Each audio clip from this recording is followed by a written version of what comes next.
Isang manok ang nabuhay ng mahigit 1 taon ng walang ulo?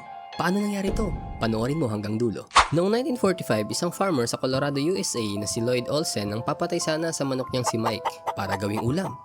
Pero matapos niyang tagpasin ang ulo nito, hindi ito namatay. Paano nga ba siya nabuhay? Nagkamali siya ng tagpas sa palakol. Hindi tinamaan ang brainstem ni Mike. Kaya kahit putol na ang ulo niya, buhay pa rin siya. At kumalat ang balita at si Mike naging sikat sa sideshow attraction. Kumita pa ang may-ari niya ng $4,500 o katumbas ng 258,335 pesos kada buwan. Pinapakain siya gamit ang dropper, diretso sa leeg, at ang nakakagulat, lumaki pa siya at tumaba. Pero isang gabi, nasakal siya ng sarili niyang plema. At doon na natapos ang buhay ng legendary headless chicken. Hanggang ngayon, isa pa rin ito sa pinakakakaibang kwento sa kasaysayan.